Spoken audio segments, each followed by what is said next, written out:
तो अध्याय 1 पाद 3 हम्म सूत्र 37वां। हम्म तद्भावनिर्धारणे च प्रवृत्तेः हम्म तद्भावनिर्धारणे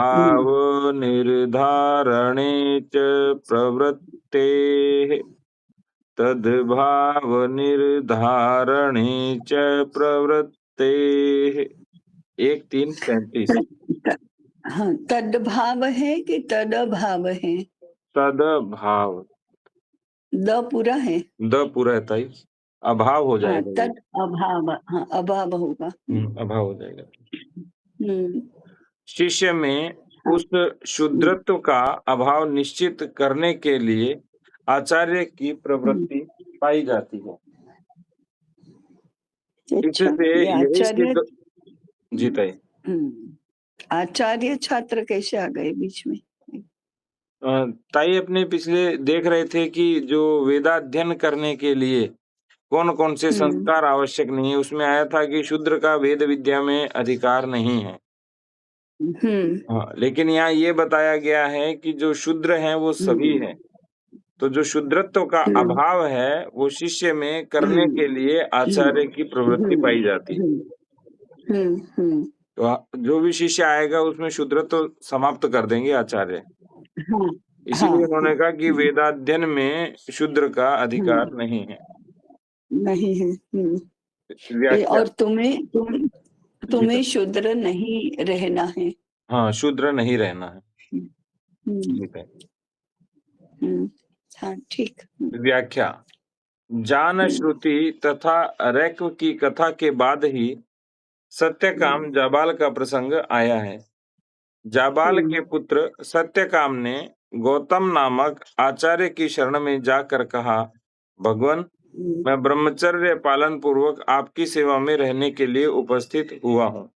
तब गौतम ने हम्म उसकी जाति का निश्चय करने के लिए पूछा, तेरा गोत्र हम्म क्या है? इस पर उसने हम्म स्पष्ट शब्दों में कहा, मैं अपना गोत्र हम्म नहीं जानता। मैंने अपनी माता हम्म से गोत्र पूछा था। उसने कहा, हम्म मुझे गोत्र नहीं पता है, मेरा नाम हम्म। जबाला है। और हाँ, तेरा वो नाम? जाबाल, जाबाल का पुत्र नहीं है, जबाला का पुत्र है। हाँ, जबाला है, जबाला का पुत्र। हाँ, जबाला का पुत्र है, इसलिए जाबाली है। हम्म सत्यकाम जाबाली, हम्म ऐसा है। जैसे दशरथ का पुत्र होता है तो दाशरथी बोलते हैं। भगीरथ की पुत्री है इसलिए भागीरथी बोलते हैं। इसी प्रकार से जबाला का पुत्र है इसलिए जाबाली बोलते हैं। हम्म। तो सत्यकाम जाबाली, जी सर, ऐसा है। सत्यकाम जबाला। और उसने यही कहा कि मैं जबाला का पुत्र हूँ, इसलिए जाबाली हूँ, परंतु गोत्र का पता नहीं है मुझे। जी तो हम्म इसलिए मैं तो इतना कह सकता हूँ कि मैं जबाला हम्म का पुत्र सत्यकाम हूँ। तब गुरु ने हम्म कहा, इतना स्पष्ट और हम्म सत्य भाषण ब्राह्मण ही कर हम्म सकता है, दूसरा कोई हम्म नहीं। इस प्रकार हम्म सत्य भाषण रूप हेतु से निश्चित करके कि सत्यकाम हम्म ब्राह्मण है, शूद्र नहीं, उसे हम्म आचार्य हम्म गौतम ने समिधा लाने का आदेश दिया और उसका उपनयन हम्म संस्कार कर दिया। छांदोग्य हम्म उपनिषद। हम्म इस तरह हम्म इस हम्म प्रकरण में हम्म आचार्य द्वारा पहले निश्चय कर लिया गया कि सत्यकाम हम्म शूद्र नहीं ब्राह्मण है। हम्म फिर उसका हम्म उपनयन संस्कार करके उसे हम्म विद्याध्ययन का अधिकार प्रदान किया गया। इससे यही हम्म सिद्ध होता है कि शूद्र का हम्म वेद विद्या में हम्म अधिकार नहीं है। हम्म संबंध। अब प्रमाण द्वारा हम्म शुद्ध हम्म शूद्र के वेद विद्या में अधिकार का निषेध करते हैं। हम्म 1-3-38। हम्म श्रवणाध्ययनार्थ प्रतिषेधात् स्मृतेश्च हम्म श्रवणाध्ययनार्थ प्रतिषेधात् स्मृतेश्च हम्म श्रवणाध्ययनार्थ प्रतिषेधात् स्मृतेश्च। हम्म शूद्र के लिए वेदों के श्रवण, अध्ययन और अर्थ ज्ञान का भी निषेध किया गया है। इससे हम्म तथा स्मृति प्रमाण से भी यही सिद्ध होता है कि वेद विद्या में शूद्र का अधिकार हम्म नहीं है। हम्म व्याख्या। श्रुति में शूद्र के लिए वेद के श्रवण, अध्ययन तथा अर्थ ज्ञान का भी निषेध किया गया है। तथा हाँ, एतच्चमशानम यच्छूद्रस्तस्माच्छूद्रस्य समीपे नाध्येतव्यम, अर्थात जो शूद्र है वह शमशान के तुल्य है, अतः शूद्र के समीप वेदाध्ययन नहीं करना चाहिए। इसके द्वारा तो शुद्ध ये हाँ, जीत है। तो ये सर्वत्र शूद्रों को वेदाध्ययन का अधिकार नहीं है, ये तो बताया। ये प्रमाण दे देकर, संदर्भ दे देकर सिद्ध भी किया। लेकिन क्यों नहीं है शूद्र को वेदाध्ययन का अधिकार, ये नहीं बताया कहीं। जीत है। शूद्र स्मशान के जैसे हैं, तो स्मशान में क्यों नहीं वेदाध्ययन करना या वेद मंत्र नहीं सुनना, ये नहीं बताया। अब तक तो नहीं बताया है, और कहीं बताया हो तो। और बताइए, शूद्र से आशय क्या है? वर्ण वाले शूद्र या जाति वाले शूद्र? वर्ण वाले शूद्र कौन होते हैं और जाति वाले कौन होते हैं? वर्ण वाले तो जाई गुण कर्म दोनों। विभागश्रय वाले होते। ये गुण कर्म विभाग से क्या है? तो उसकी जो एक तरह से जो त्रिगुण है, हम्म। त्रिगुण के अनुसार उसकी वृत्ति क्या है, हम्म। उसके अनुसार वर्ण निर्धारित होना। हाँ। सात्विक वृत्ति है अभी तो ब्राह्मण होगा, और राजसिक है कर्म तो क्या है? वैश्य और कर्म क्या क्षत्रिय है? होगा। कर्म क्या है? तो कर्म तो धर्म अर्थ कर्म होगा, हम्म। धर्म अर्थ में ये कर्म तो होगा। अभी अभी इतिहास में एक उदाहरण बताओ कि जिसका वर्ण जन्म से न बना हो और गुण कर्म से बना हो, तय तय किया गया हो। एक उदाहरण बताओ। कहीं पर भी नहीं दिखेगा आपको। जीत है। उल्टे तुम इस वर्ण के हो इसलिए ऐसा नहीं करोगे, ऐसा तो बताया है। कि तुम ये करते हो इसलिए तुम इस वर्ण के नहीं हो, ऐसा नहीं कहा कहीं पर भी। ये तो क्या आगे ब्राह्मण होकर ये कर रहे हो, ऐसा तो कह रहे हैं। क्षत्रिय होकर तुम पलायन की बात कर रहे हो, ये तो बताया है। परंतु तुम क्षत्रिय शस्त्र संचालन कर रहे हो इसलिए तुम क्षत्रिय हो, ऐसा कहीं पर भी नहीं कहा। आपको परशुराम और कर्ण की कथा पर, कर्ण परशुराम के पास शस्त्र विद्या सीखने के था। परशुराम की तो प्रति ब्राह्मण को छोड़कर और किसी को नहीं सिखाऊंगा, और इसलिए कर्ण तो ब्राह्मण कुमार बनकर गया था वेश पर ये करके। फिर एक दिन वह माने परशुराम कर्ण के अंक में अपना सर रखकर सो रहे थे। तब एक भौरा कर्ण को काटने लगा, जंघा में काटने लगा। तो अब हिले कैसे? हिलेंगे तो गुरु की निद्रा भंग होगी। इसलिए उन्होंने सहन किया और इतना ये हुआ कि भंवरे ने काट काट कर उसका रक्त निकलने गया और जमीन पर बहने लगी रक्त की धार। उस रक्त का स्पर्श होते ही परशुराम जाग गए और उन्होंने देखा कि रक्त निकल गया है भौरे के काटने के कारण से। तो उन्होंने कहा, नहीं तुम क्षत्रिय हो ही, अरे तुम ब्राह्मण हो ही नहीं सकते। इतना सह लिया और फिर भी हिले डुले नहीं, तो तुम क्षत्रिय हो, बोलो कौन हो? तो उसने कबूल किया। फिर उसको शाप दिया कि ऐन वक्त पर तुम्हारी विद्या तुम्हें साथ नहीं देगी। तो ऐसा तो नहीं कहा कि चलो तुम्हारा गुण कर्म देखकर तुम क्षत्रिय हो, ऐसा नहीं कहा। हम्म। तो इसको व्याख्यात कैसे करेंगे तय? हाँ, राम सुखदास जी महाराज ने भी कहा है, देखो, हम कहते हैं कि गुण कर्म, तो गुण कर्म ये लौकिक नहीं है, माने कैसा आपका स्वभाव है उसके ऊपर नहीं, परंतु आपको जन्म से माने आपको जन्म से जो स्वभाव मिला है, उसके अनुसार चातुर्वर्ण्य माने वर्ण का निर्धारण तो किया, परंतु वर्ण व्यवस्था वर्ण से अलग है। व्यवस्था से तो सब कोई जन्म से ही अ, वर्ण प्राप्त करते हैं और जाति भी प्राप्त करते हैं। गुण कर्म तो पूर्व जन्म के संस्कार हैं। कर्म माने संस्कार। गुण भी जन्मतः जो व्यक्ति होते हैं वे, परंतु गुण कर्म के अनुसार वर्णों की व्याख्या की गई है, वर्णों की व्यवस्था नहीं की गई है। वर्णों की व्यवस्था तो जन्म से ही की गई है, यानी ब्राह्मण का बेटा ब्राह्मण है और क्षत्रिय का बेटा क्षत्रिय है। अब होता क्या है, व्यवस्था अलग और वर्ण की जो क्वालिटी जिसको बोलते हैं, वर्ण की प्रॉपर्टी जिसको बोलते हैं, प्राकृतिक संपत्ति जिसको बोलते हैं वर्ण की, दोनों अलग बातें हैं।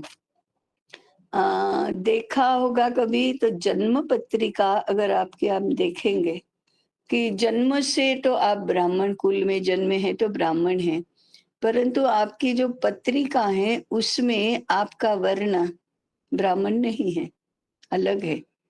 वो सबको ऐसे ही होता है कि जन्म पत्रिका में आपका वर्ण अलग है। फिर प्रकृति के अनुसार वात पित्त कफ के अनुसार इसके अनुसार आपका वर्ण अलग है, ब्राह्मण नहीं है।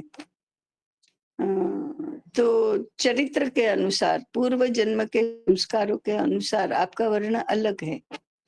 तो आपका जन्म पत्रिका अलग बता रही है, आयुर्वेद अलग बता रहा है, परंतु कुल में जन्म ये तीसरा बता रहा है। तो समाज में माने लौकिक जीवन में वर्ण तो जन्म से माने कुल से ही तय होता है, ये व्यवस्था है, प्राकृतिक ये नहीं है।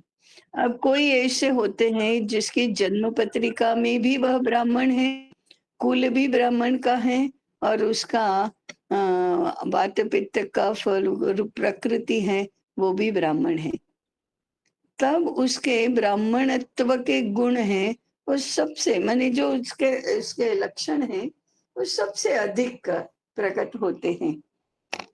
नहीं तो 3 प्रकार का ये बना रहता है। अब संस्कार तो जन्म से भी माने माता-पिता से भी प्राप्त होते ही हैं। तो पूर्व जन्म के अलग, अभी ग्रह नक्षत्रों की स्थिति के अनुसार अलग और जन्म से अलग, ऐसे 3 प्रकार के वर्ण हुए। परंतु व्यवस्था की दृष्टि से तो वो कुल का ही माना जाएगा, नहीं तो व्यवस्था ही नहीं रहेगी।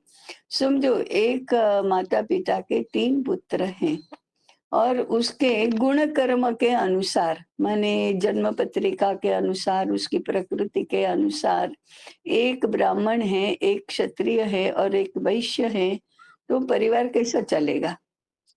उसके विवाह आदि व्यवस्था कैसी बनेगी?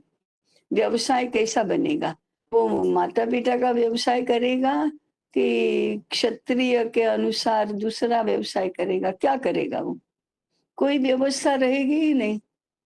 फिर विवाह के बाद ये तीनों अलग वर्ण के हो जाएंगे, यानी माता पिता जब तक हैं और साथ में रहते हैं तब तो ठीक है, परंतु गुण कर्म के अनुसार तो तीनों का एक दूसरे के साथ कोई मेल नहीं है।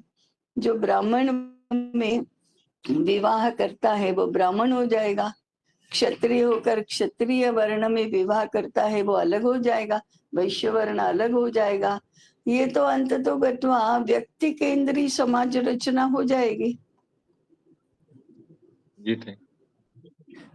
इसलिए राम सुखदास जी महाराज ने भी कहा है कि गुण कर्म अगर आप कर्म माने व्यवसाय बोलने लगे और गुण माने स्वभाव के गुण बोलने लगे तो फिर दूसरी पीढ़ी में वर्ण बदल गया, तीसरी पीढ़ी में और बदल गया, ऐसा होगा, व्यवस्था रहेगी ही नहीं।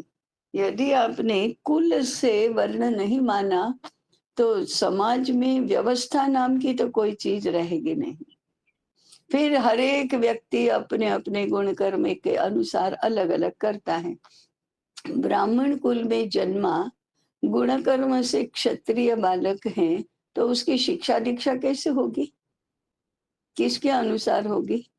वो कितने वर्ष तक ब्राह्मण माना जाएगा और कब क्षत्रिय माना जाएगा? तो सब अव्यवस्था हो जाएगी। तो इसके अनुसार अगर आप वेद काल से लेकर आज तक आप देखेंगे, तो कहीं पर भी कुल को छोड़कर वर्ण और जाति बताई है, ऐसा नहीं मिलेगा आपको, उदाहरण नहीं मिलेगा। जी थैंक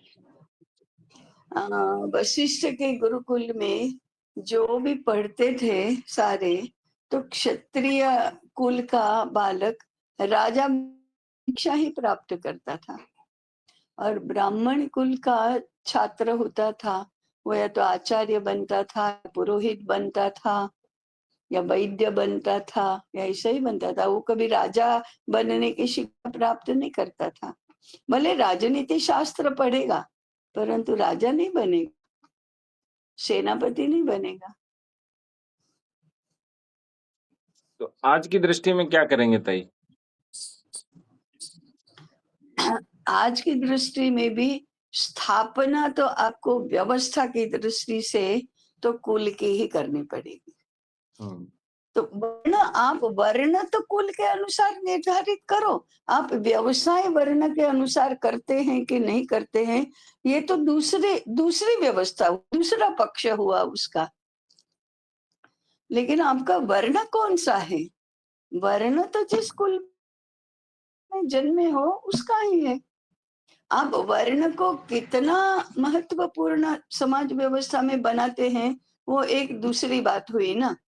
परंतु मेरी आइडेंटिटी, मेरा परिचय वर्ण के नाते, तो माता पिता का जो वर्ण वही मेरा वर्ण, ऐसा होगा। फिर आप व्यवस्था की दृष्टि से वर्ण में सवर्ण ही विवाह करते हैं कि नहीं करते हैं, अनुलोम प्रतिलोम विवाह को की व्यवस्था को मानते हैं कि नहीं मानते हैं, अपनाते हैं कि नहीं अपनाते हैं, व्यवसाय वर्ण के अनुसार ही करते हैं कि नहीं करते हैं, ये तो दूसरे स्तर की, समाज के स्तर की व्यवस्था हुई, कुटुंब के स्तर की व्यवस्था। वो तो कुल के अनुसार एक तो स्थापित हो गया। नहीं तो हर एक बालक का अलग अलग वर्ण आप कहेंगे, तो फिर मतलब ही क्या रहा? तो वर्ण तो ही रेलेवेंट हो गए फिर। तो इसको क्या ताई प्रयोजन क्या है? जी ताई वर्ण को वर्ण को जानने का, मानने का, बताने का प्रयोजन क्या है? प्रयोजन ही नहीं कोई। किसी न किसी बात के लिए कोई प्रयोजन होना चाहिए कि नहीं? विवाह के लिए होना चाहिए, या शिक्षा के लिए होना चाहिए, या व्यवसाय के लिए होना चाहिए, या अपनी पसंद नापसंद, रुचि अरुचि आदि मनोरंजन की विभिन्न गतिविधियां हैं, उनके लिए होना चाहिए। किसी बात के लिए उसका कोई रेलेवेंस तो होना चाहिए ना, प्रयोजन तो होना चाहिए। नहीं तो वर्ण यदि इररिलेवेंट है, तो मुझे बताने की क्या आवश्यकता है कि मैं ब्राह्मण हूँ कि क्षत्रिय हूँ? बताने की आवश्यकता तो तब पड़ती है जब व्यवहार में, संदर्भ में कोई उसका कोई मायने रखता हो। किसी बात, आज देखो, आज किस बात के लिए मायने रखता है वर्ण? आज तो आरक्षण के किस लिए रखता है। लिए? आरक्षण के लिए है, वो भी जाते हैं। वर्ण तो नहीं है। तो जाति आज है तो वर्ण। वर्ण पूर्ण रूप से इररिलेवेंट है। बस झगड़े करने ही खाली सवर्ण अवर्ण करके।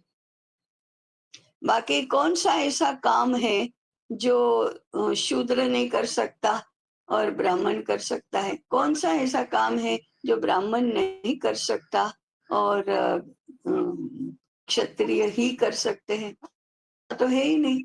अब कोई भी काम हो, कोई भी व्यक्ति कोई भी काम कर सकता है, कहीं पर भी विवाह हो सकता है। कौन मना करता है कि ब्राह्मण युवक शूद्र की कन्या के साथ विवाह नहीं करेगा? कहीं पर भी तो प्रतिबंध नहीं है, कहीं पर भी निषेध नहीं है, कहाँ है? आज तो वर्ण बिल्कुल इर्रेलेवेंट है, तो उसकी व्यवस्था की बात ही नहीं है कहीं। आग्रह ये रहता है शास्त्रकारों का कि वह व्यवस्था होनी चाहिए, कोई न कोई व्यवस्था होनी चाहिए। आज वह व्यवस्था शिक्षा के कारण से होती है। भाई आपको प्रशासन में जाना है, आपको आईएएस करना होगा। इस वर्ण का ही होना चाहिए ऐसा तो नहीं है ना। आईएएस बनना पड़ेगा। आपको वैद्य बनना है तो बीए एमएस अथवा एमबीबीएस करना होगा। केवल शिक्षा ही आपका व्यवसाय निर्धारित है, वो भी बहुत सीमित मात्रा में। आपको दुकान चलानी है तो आपको किसी भी शिक्षा की विशेष रूप से तो आवश्यकता नहीं है। आप कॉमर्स पढ़कर भी, साइंस पढ़कर भी, आर्ट्स पढ़कर भी, इंजीनियर होकर भी दुकान तो चला सकते हैं। कॉर्पोरेट में सीईओ बनना है तो कौन से क्वालिफिकेशन की आवश्यकता है? वो एमबीए और ये मांगते हैं, वो एक अलग बात है, लेकिन उसके बिना भी बन तो सकते ही हैं। तो आपको या तो एमबीए बनना चाहिए, या आपको civil engineer, mechanical engineer, engineer का कुछ एक काम करना है तो आपको इंजीनियरिंग की शिक्षा प्राप्त करनी है। आपको चार्टर्ड अकाउंटेंट बनना है। तो आज जो अब है वो केवल और केवल शिक्षा का है, और शिक्षा प्राप्त करने के लिए रेलेवेंस है तो या तो पैसे का है, या तो आरक्षण का है, या तो कुछ नहीं है। आपको केवल बुद्धि चाहिए, माने पास होने की, उत्तीर्ण होने की टेक्निक चाहिए, युक्ति चाहिए।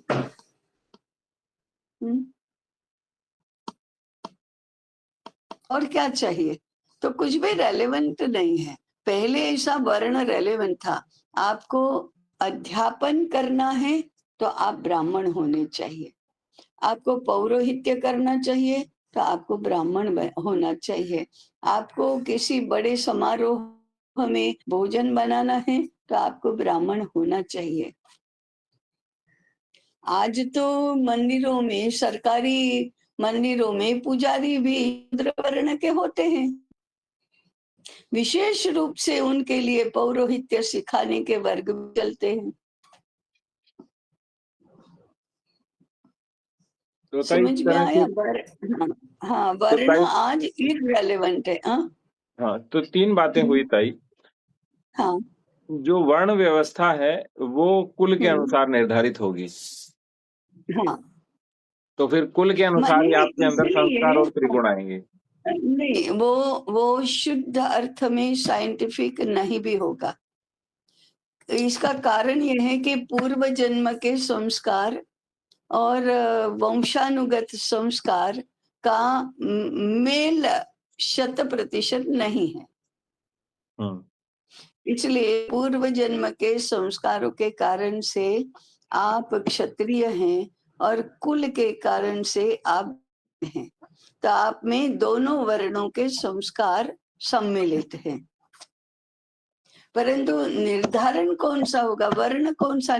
पूर्व जन्म के अनुसार वर्ण निर्धारित करते जाएंगे तो व्यवस्था नहीं बनेगी। कुल के अनुसार स्वीकार करेंगे तो व्यवस्था बढ़ेगी, वंश परंपरा बनेगी।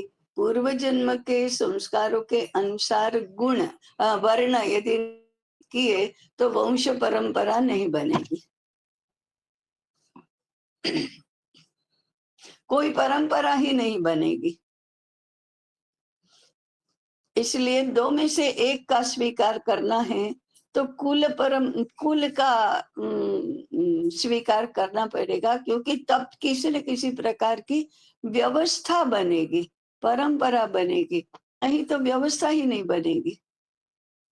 अब इतने बड़े 700 करोड़ लोगों का ये विश्व है, उसमें व्यवस्था कैसे बनाएंगे? 140 करोड़ जनसंख्या की व्यवस्था कैसे बनाएंगे?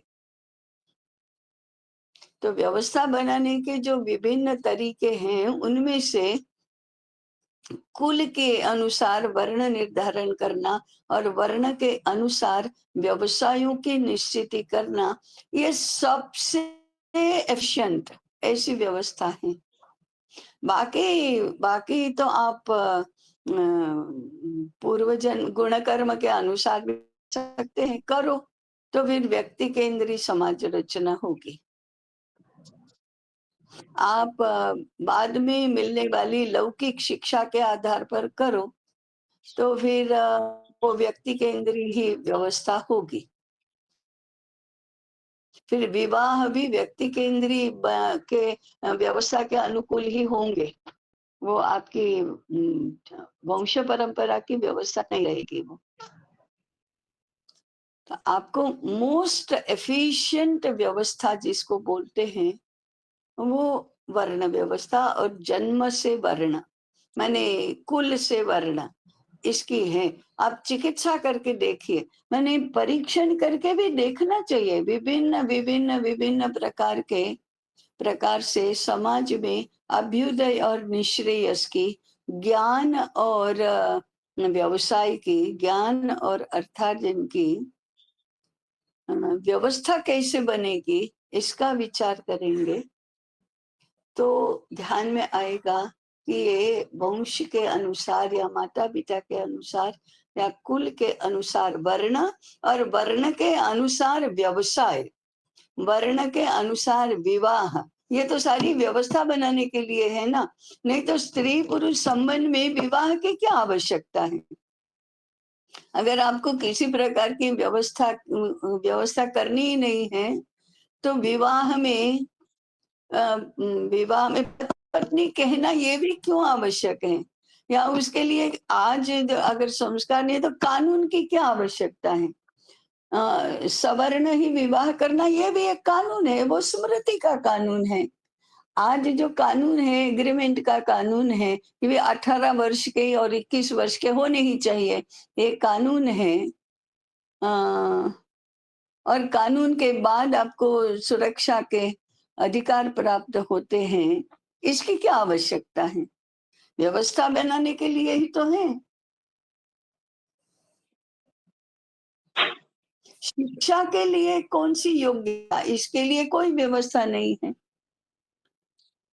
केवल आपके बौद्धिक स्तर कैसा है यही है। चरित्र की तो कोई आवश्यकता नहीं है शिक्षा के लिए। क्या आप सत्यवादी है या प्रामाणिक है तभी मेडिकल कॉलेज में प्रवेश मिलेगा? ऐसा है? ऐसा तो है नहीं। चरित्र की तो कोई आवश्यकता, अनिवार्यता शिक्षा के लिए नहीं है। या तो धन या तो बुद्धि, आपके नंबर कितने हैं इतनी ही आवश्यकता है। तो ताई एक तरह से वर्ण और जाति एक ही है। एक ही व्यवस्था है, हाँ एक ही है, एक ही व्यवस्था है। जाति शब्द के इतने सारे भिन्न भिन्न अर्थ हैं। जैसे दैशिक शास्त्र में जाति माने प्रजा, हिंदू जाति, ऐसे जाति माने प्रजा है। उत्साद्यन्ते जाति धर्माः, वो तो राष्ट्र के साथ संबंधित है, संस्कृति के साथ संबंधित है जाति धर्माः।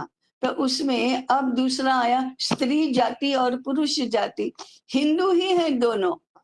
तो हिंदू जाति एक है, स्त्री जाति और पुरुष जाति ये दूसरा जाति का संदर्भ हुआ। ब्राह्मण जाति और क्षत्रिय जाति ये तीसरा संबंध हुआ।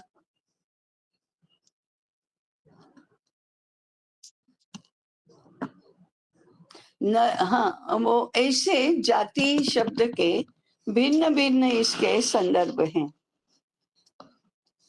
बताइए आज। वर्ण के बारे में भिन्न भिन्न संदर्भ नहीं है, देखो।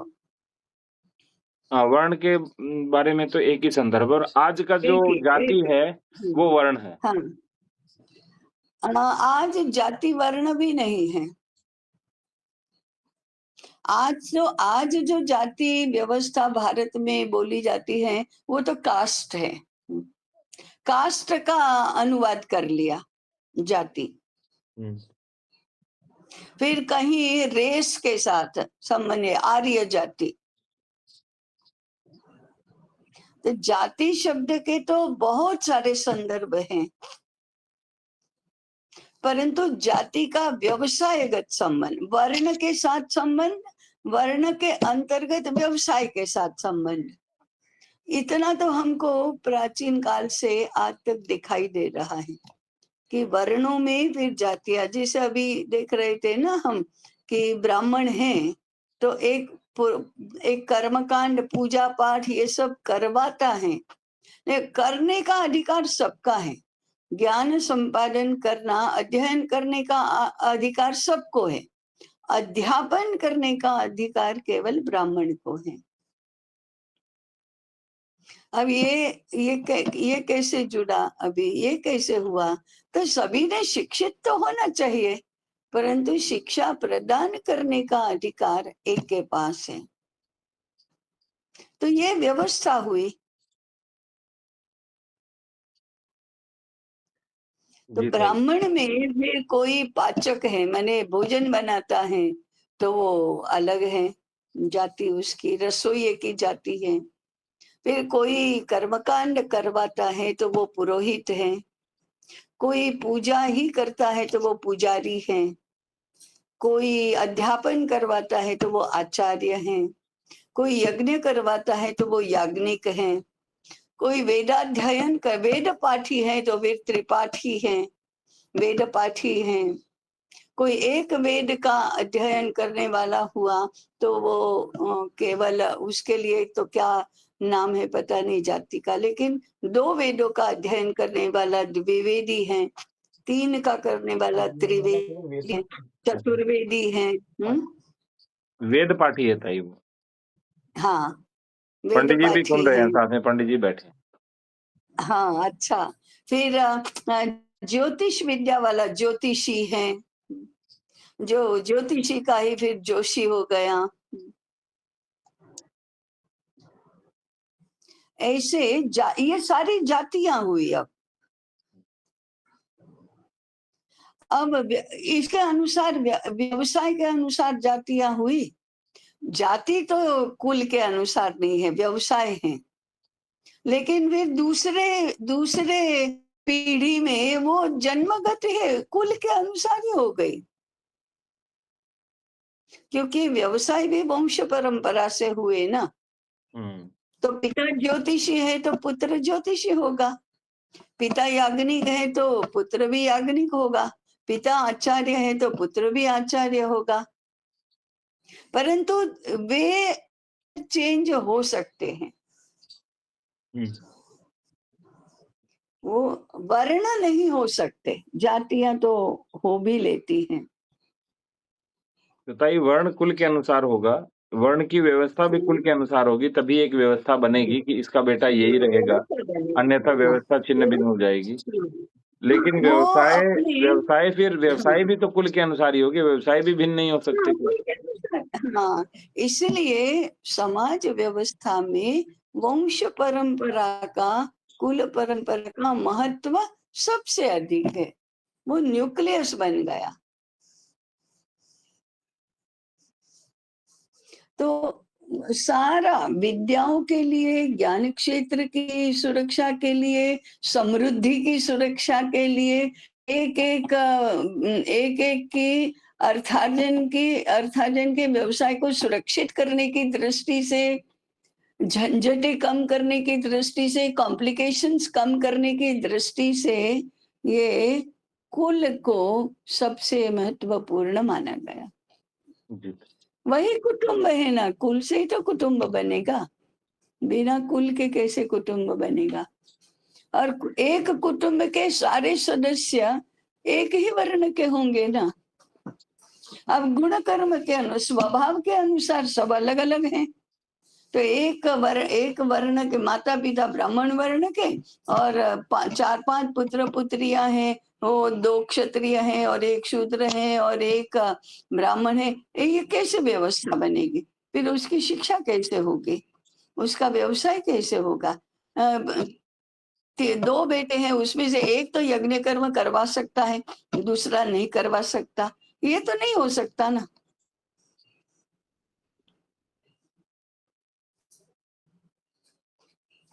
आज ऐसा करते हैं तो कोई भी कर सकता है, पुरोहित कोई भी बन सकता है, भोजन कोई भी बना सकता है।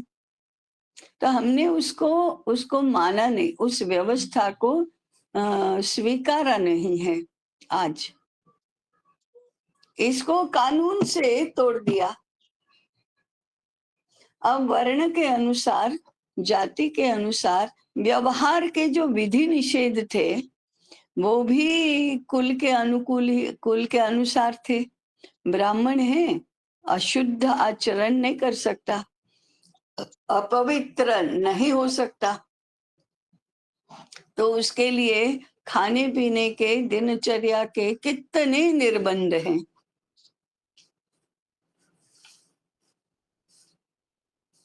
अब साइकोलॉजिकली देखो तो ज्ञानार्जन के लिए कितना कितना तप और कितनी कठिन कठोर दिनचर्या, जीवनचर्या आवश्यक है अपने सारे ज्ञानार्जन के करणों के विकास के लिए।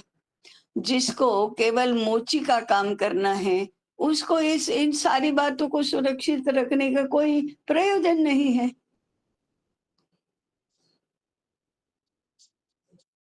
लेकिन जिसको ज्ञानार्जन करना है, उसके लिए तो कठोर नियम होंगे, निर्बंध होंगे।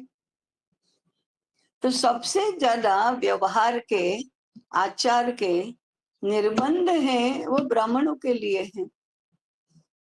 और कहीं पर भी बंधन नहीं है, वो शूद्रों के लिए है। तो ताई 2-3 प्रश्न है। एक तो जो ऋग्वेद में बताते हैं ना कि मेरी जो पुत्री है वो जो भूनती है, मेरा एक बच्चा है वो पढ़ाता है, तो वो श्लोक का कई लोग वर्णन करते हैं। कौन सा है वो श्लोक, कौन सा मंत्र है? मैं ढूंढ रहा था ताई, मेरे को मिला नहीं मेरे पास। हाँ, तो बोला नहीं मतलब मिलेगा, नहीं मिलेगा आपको। मैंने ये हो सकता है कि भारत में वर्ण व्यवस्था से पहले, विवाह व्यवस्था से पहले, विवाह संस्था भी बाद में ही बनाई ना। वो कोई प्रकृति का तो ये नहीं है। प्रकृति ने स्त्री और पुरुष को बनाया है। स्त्री और पुरुष को पति पत्नी बनाने की जो व्यवस्था है, माने वृत्ति नहीं, स्त्री और पुरुष की जो वृत्ति है या परस्पर आकर्षण है और जो संबंध है, वो तो प्राकृतिक है, इंस्टिंक्ट है, मैथुन के इंस्टिंक्ट है, काम वासना है, काम प्रवृत्ति है, वो तो प्राकृतिक है। परंतु उसको व्यवस्था में ढालने के लिए विवाह संस्था बनी। वो कोई प्रकृति की नहीं है, वो तो समाज व्यवस्था तो मनुष्यों ने बनाई, विवाह व्यवस्था बनाई, वर्ण व्यवस्था भी बनाई। प्रकृति के द्वारा निर्धारित वर्ण अलग है, वो हर एक व्यक्ति का अलग है। परंतु व्यवस्था में वर्ण बनाए, वो तो ऋषियों ने बनाए। तो विवाह संस्था बनाई, यज्ञ संस्था बनाई, ऐसे कितनी व्यवस्थाएं बनाई, वो ऋषियों ने बनाई। तो उस बनाते समय उनकी विशाल बुद्धि ने इतने सूक्ष्म बातों में देखा कि सभी को यदि इंटीग्रेट करना है तो वर्ण व्यवस्था बनाओ, विवाह संस्था निर्माण करो। तो ये नियमन हुआ जो प्राकृतिक वृत्ति है उसको अब व्यवस्था में बांध कर, नियमों में बांध कर व्यवस्थित किया। सारे गुण कर्म है उनको व्यवस्था में बांध कर वर्ण व्यवस्था बनाई और पूर्व जन्म के संस्कार और वंशानुगत संस्कारों का मेल बिठाया।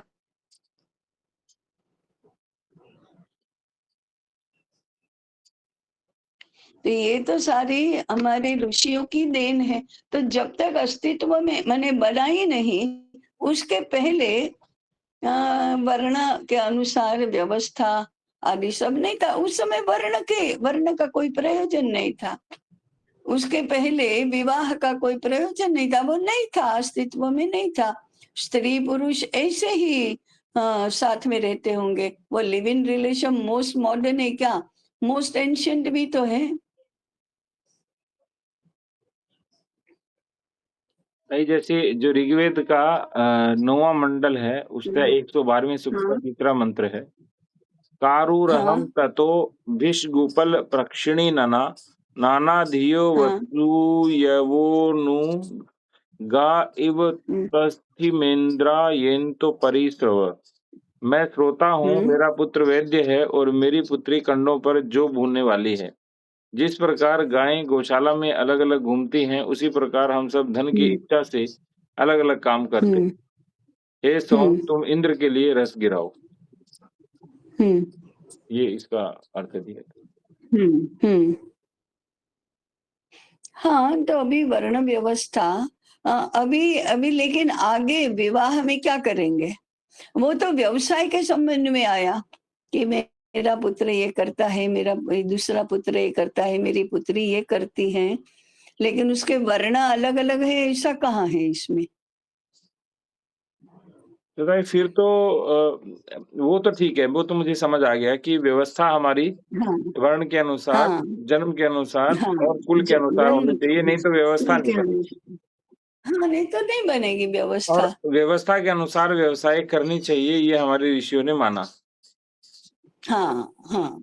जी भाई। हुँ, लेकिन हुँ। प्रश्न ये है ताई और कि अब इसमें इसमें उन्होंने लचीलापन नहीं रखा, ऐसा भी नहीं है। अब देखो, वर्ण संकर शब्द को बहुत हेय माना ना, भगवद गीता में भी कहा स्त्रीषु दुष्टासु वार्ष्णेय जायते वर्ण संकरः संकरो नरकायैव कुलघ्नानां कुलस्य च पतन्ति पितरो येषां लुप्तपिंडोदक क्रियाः। ये तो वास्तविकता है ना कि वर्ण संकर होगा। यदि स्त्रियां दुष्ट हो गई तो वर्ण संकर होगा। प्रतिलोम विवाह किया तो भी वर्ण संकर होगा।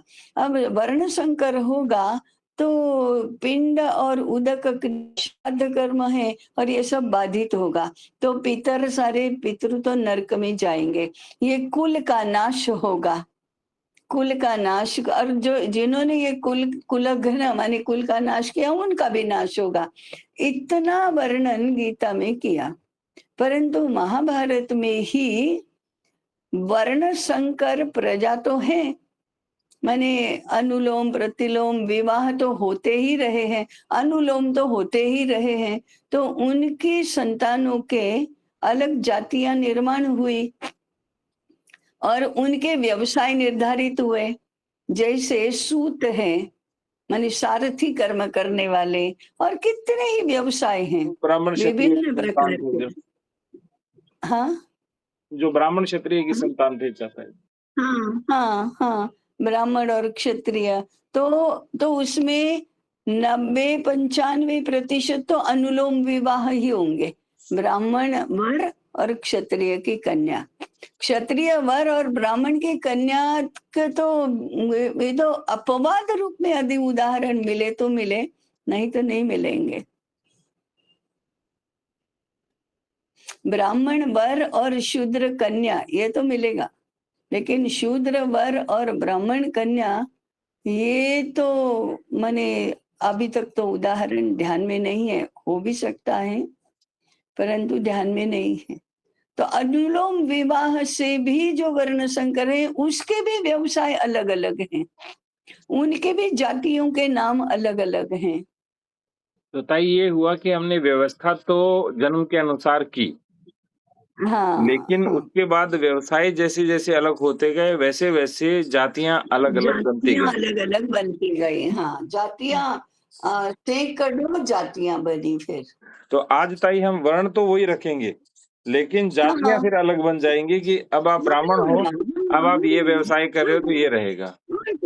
हाँ, जातियाँ तो आप कितनी भी बना सकते हैं ना, अब आप या वर्ण भी शूद्र बना हैं सकते हैं। हाँ, हाँ, नहीं, या आप मैं कह शूद्र रही हैं और हूँ अब वेद अध्ययन कर रहे हैं तो अब आपकी जाति ये हो गई।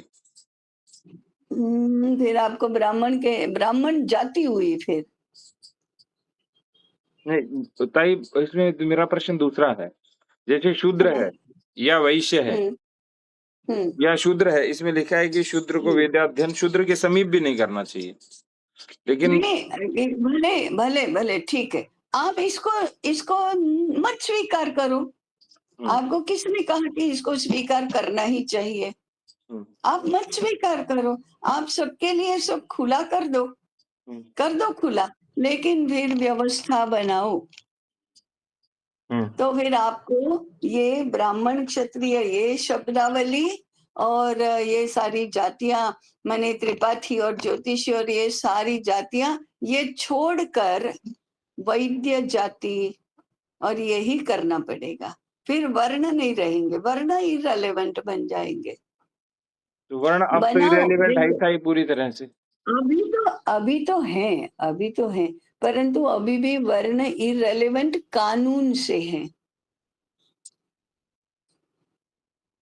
कानून से हैं, गैर कानूनी तरीके से वर्ण अभी भी हैं। हुँ, जब तक उनकी सरनेम्स रहती हैं, तब तक उनकी पहचान रहती है वर्ण के अनुसार। नहीं तो आरक्षण आएगा ही नहीं। अभी तो ताई हमारे तो एक द्विवेदी जी हैं, वो तो खूब दारू-वारू पीते हैं। उनका क्या तो करें? पीते हैं ना, तो वो वर्ण का आचार के साथ कोई निर्बंध वो मानते नहीं हैं। लेकिन तो उनके फिर विवाह के समय वो वर्ण के अनुसार ही विवाह करेंगे। उनका क्या करें? अभी ऐसा है कि हम तो ब्राह्मण हैं, ऐसा टोन आपको सुनाई देगा। हुँ, उस वर्ण के अनुसार न तो वे व्यवसाय करेंगे, न तो वे आचार भी होगा उनका। तो हम तो है ना वो खिचड़ी-खिचड़ी सब कुछ है। मानते भी हैं, नहीं भी मानते और कानून तो मानने नहीं देता है, व्यवस्था नहीं है, कुछ भी नहीं है। तो यदि हम इस निष्कर्ष पर पहुँचते हैं, भई समझदारी पूर्वक इस निष्कर्ष पर पहुँचो कि अब हमको वर्ण व्यवस्था नहीं चाहिए। ठीक है, नहीं चाहिए तो छोड़ दो। अब आप वर्ण को इर्रेलेवेंट बना दो। आप सरनेम सारी मिटा दो। क्यों राजेंद्र पेनसिया चाहिए है फिर? तो आजकल लोग करने लगे हैं ना, केवल अपना नाम ही बताते हैं, सरनेम नहीं बताते हैं। क्योंकि ताई फिर बाकी चीज़ें तो वर्ण के अनुसार चाहिए, केवल व्यवसाय वर्ण के अनुसार नहीं चाहिए। हाँ, बाकी सारी चीज़ें चाहिए। अब वो भी कहाँ विवाह है, दूसरा महत्वपूर्ण विषय विवाह का है, वो भी नहीं चाहिए। तो ताई जैसे परंपरागत रूप से तो हमारा वो होता था, लोग आचारों का पालन भी करते थे। हुँ, आज हम देख रहे हैं कि हुँ, जितने ब्राह्मण भी हैं हमारे, हुँ, हुँ। वो भी ये पालन नहीं कर रहे हैं। वो या तो हाँ, नौकरी नहीं कर रहे हैं, हाँ, वो इसका भिक्षा के आधार पे जीवन नहीं जी रहे हैं, तो उनका करें क्या हाँ, फिर? इस नहीं, और उसका कारण ये और ये तो है 90% उसका से ज़्यादा संख्या है ताई, ऐसा भी नहीं है 2-4% हो तो हम करें। हुँ। मेरे नहीं, चारों नहीं ओर आप जितने ब्राह्मण हैं, वो या तो नौकरी करते हैं, या वो व्यवसाय करते हैं, या वो सेना-वेना लेकिन में हैं और ब्राह्मण वो कर्म तो भी कर है रहे हैं, तो सारे पैसों से कर रहे हैं, जो हमारा मूल था, वो कर ही नहीं रहे। वो तो वो ऐसा है कि ये विषय इतना बड़ा है, व्यापक है। आप सबसे पहले जो ये सुग्रथित व्यवस्था थी, उसको ब्रिटिशों ने कानून के सहारे तोड़ दिया। अब कौन ब्राह्मण कौन क्षत्रिय ये कानून से तोड़ दिया। दूसरा, शिक्षा व्यवस्था से तोड़ दिया, व्यवसाय व्यवस्था से तोड़ दिया। अब जिनको ये वर्ण और जाति का कोई रेलेवेंस ही नहीं है, मान नहीं है, समझ भी नहीं है, उन्होंने इसको तोड़ दिया। अब तोड़ी हुई टूटी हुई व्यवस्था आज भी वही चालू है। आज कहीं पर भी वर्ण कानूनतः रेलेवेंट नहीं है और संस्कारों से थोड़ा बहुत है, स्वभाव से थोड़ा बहुत है, थोड़ा बहुत माने बिना जाने समझे है, वो वृत्ति में कहीं प्रकट हो जाता है, परंतु उसको मान्यता नहीं है, स्वीकृति नहीं है। मैंने आपको एक बार मेरा उदाहरण बताया था ना, मैं और वो रेवती डागा, किसी कार्यकर्ता का बहुत बड़ा खेत था, जैविक कृषि और ये सब, तो वो हमको दिखाने के लिए ले गई। तो बहुत अच्छे वो गोभी, फूल गोभी का खेत था, उसमें उगे थे। तो उसने वो दो गड्ढे उठाए, एक रेवती को दिया, एक मुझे दिया। तो मैंने तो ले लिया, मुझे कोई उसमें कोई सूझा ही नहीं। और रेवती ने कहा ऐसे कैसे ले सकते हैं, हम तो बिना कुछ बदले में दिए, या ऐसे कैसे ले सकते हैं। फिर हमारी चर्चा हुई, तो मैंने कहा देखो मैं ब्राह्मण हूँ, तो ब्राह्मण का हाथ लेने के लिए आगे आता है, और तुम वैश्य हो, वैश्य का हाथ देने के लिए आगे आता है, तो तुम्हें लेने में संकोच हुआ और मुझे सूझा भी नहीं। और ये माने अनजाने में ये प्रकट होता है, जान कर नहीं प्रकट होता, अनजाने में। तो ऐसे तो हम सर्वत्र देखते ही हैं कि वृत्तियां इस प्रकार से प्रकट तो होती है, व्यवस्था में इसको कहीं पर भी बांधा नहीं है। तो ताई फिर वो प्रश्न है कि यदि शूद्र वैद्याध्ययन करेगा और वो आचार्य बनना चाहता है तो क्या करे? हाँ, बहुत ही इंटरेस्टिंग। एक बार हमारे देवनाथन रामानुजन करके थे, तमिल ब्राह्मण, और संस्कृत यूनिवर्सिटी में कुलपति थे, अपनी गोष्ठी में आए थे। उन्होंने ये उदाहरण दिया, माने उन्होंने ये संदर्भ बताया, वशिष्ठ और विश्वामित्र दोनों के बीच में विश्वामित्र को वशिष्ठ की बहुत ईर्ष्या थी, ये ब्रह्मर्षि है और मुझे कोई ब्रह्मर्षि नहीं कहता है।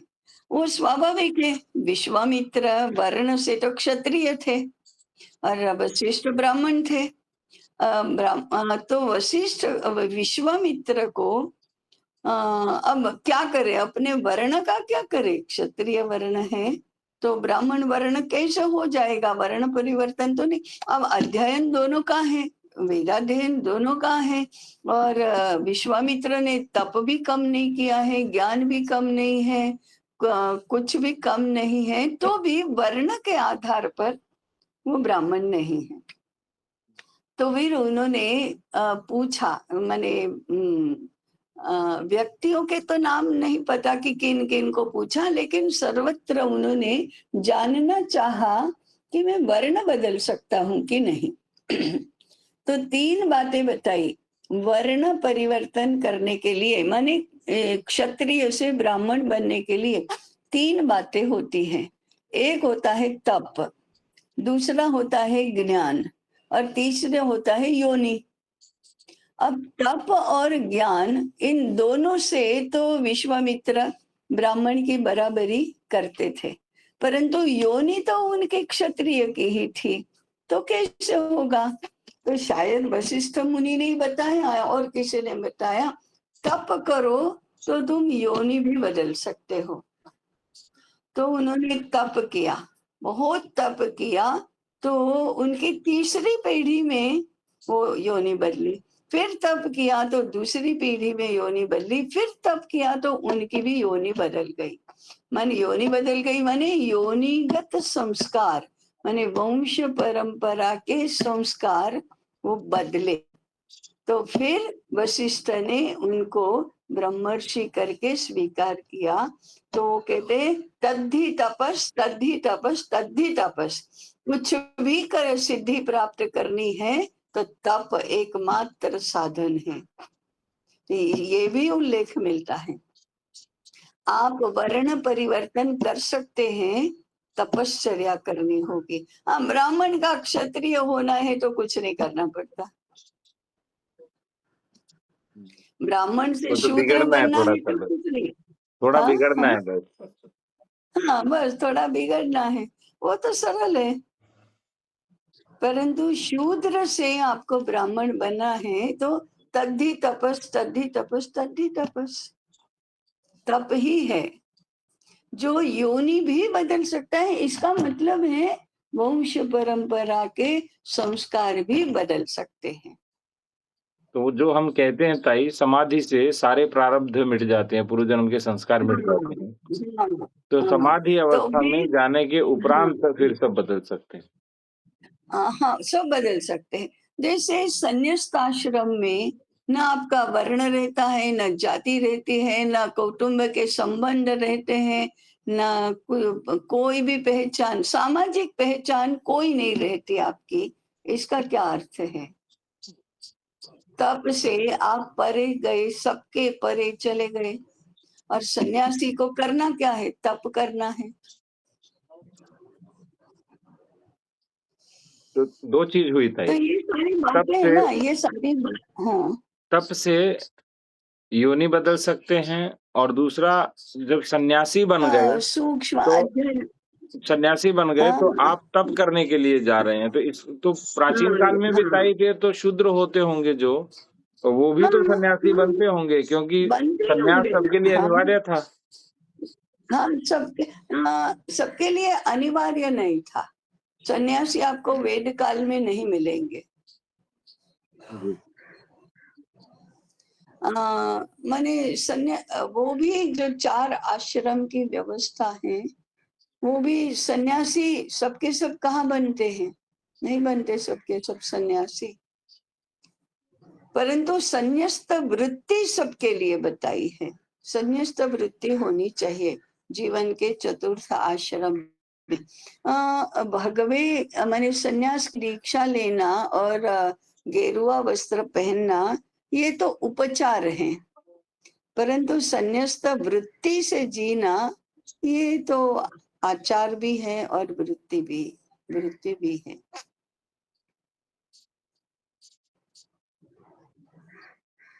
ये सारी बातें मैंने थोड़ा भी अध्ययन करेंगे तो पहली बात तो हमको ये समझ में आती है कि हमारे ऋषियों की बुद्धि कैसी विलक्षण होगी।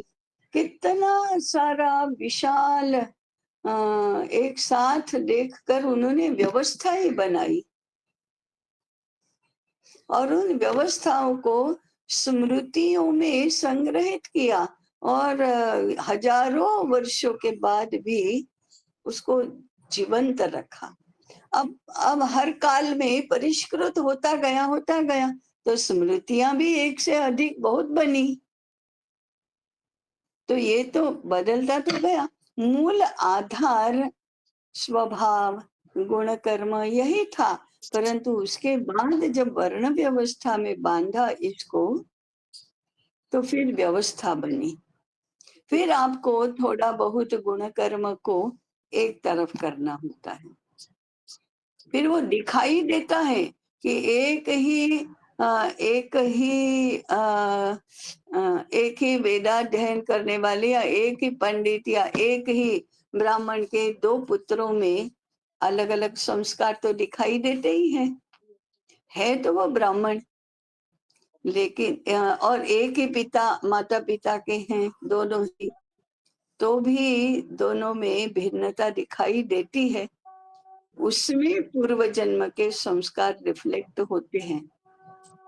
तो उसमें एक ब्राह्मण ब्राह्मण होगा, एक ब्राह्मण क्षत्रिय होगा, ऐसा हो सकता है ना? वे उसके जन्म पत्रिका में तो वो क्षत्रिय हैं, जन्म से वंश से वो ब्राह्मण है, तो वो ब्राह्मण और क्षत्रिय दोनों के गुण आएंगे। एक का जन्म पत्रिका में भी ब्राह्मण है और पिता भी ब्राह्मण है, तो दोनों के संस्कार आएंगे।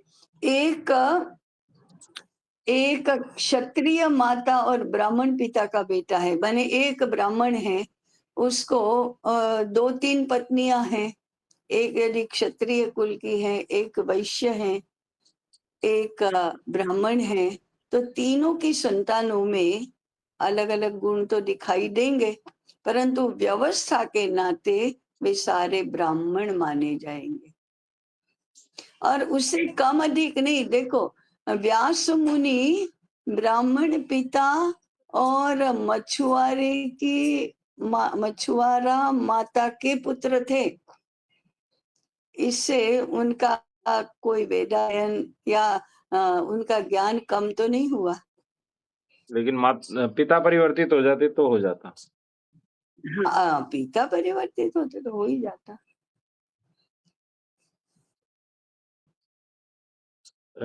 दूसरी बात ताई, जिस तरह से जैसे इसमें लिखा है, शूद्र हम्म, शमशान तुल्य हैं, वेदाध्ययन नहीं हम्म, करना चाहिए, हम्म, उनके समीप भी हम्म, वेदाध्ययन नहीं करना चाहिए। इसका भी हम्म। तात्पर्य क्या करें, लगाएंगे?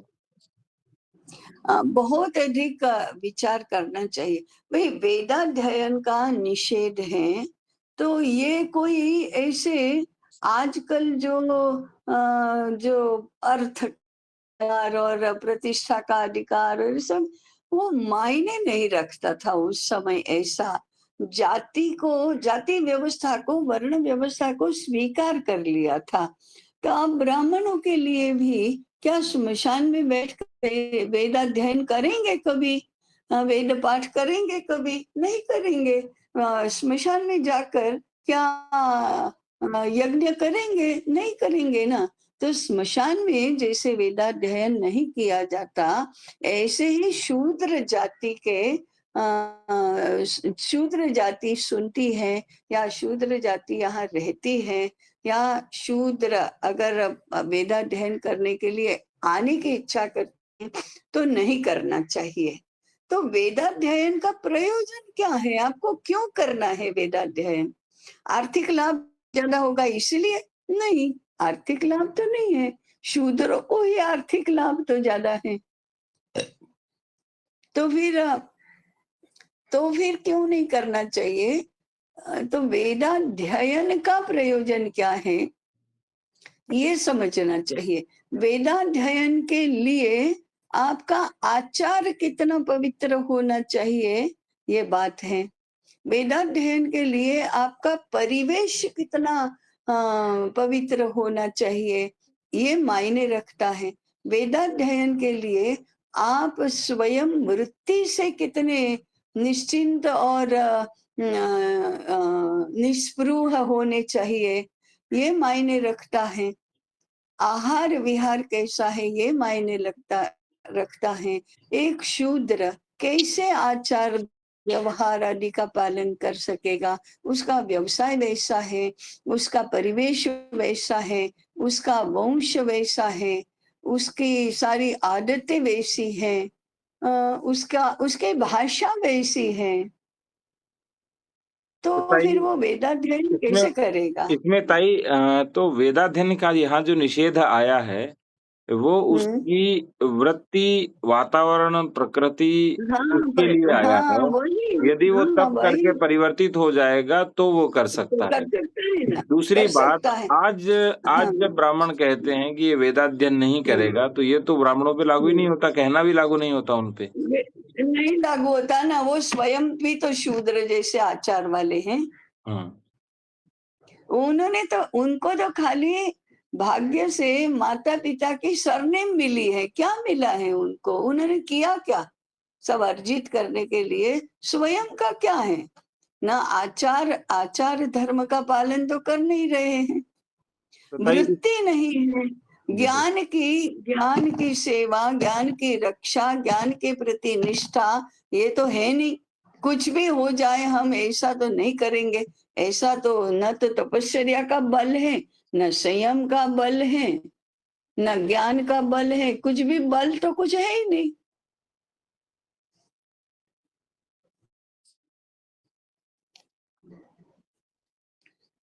इसलिए इसलिए ये जो ब्राह्मण है, उनको सबसे ज्यादा फटके पड़ने चाहिए। उनके हाथ में पूरी प्रजा का मार्गदर्शन करने का दायित्व था। मैं अधिकार नहीं कहूंगी, दायित्व था। आचार की पवित्रता की रक्षा करने का उनका दायित्व था। माने कठोर कठोर नियमों से स्वयं को शुद्ध पवित्र रखने का दायित्व था। वो तो उन्होंने छोड़ दिया। और दूसरा किया, व्यवसाय के नाम पर शूद्रों के सारे व्यवसाय स्वयं खींच लिए, छीन लिए। वैश्यों के व्यवसाय छीन लिए। वो ब्राह्मण है इसलिए सबके कर सकता है, लेकिन शूद्रों को वेदाध्ययन के लिए कठोर दंड देने लगे। ये मिथ्या है, मिथ्या प्रवृत्ति है कि स्वयं तो सबके अर्थार्जन के व्यवसाय थे, वो छीन लिए। आज ब्राह्मण किसका व्यवसाय नहीं करता है? सबका व्यवसाय कर रहा है।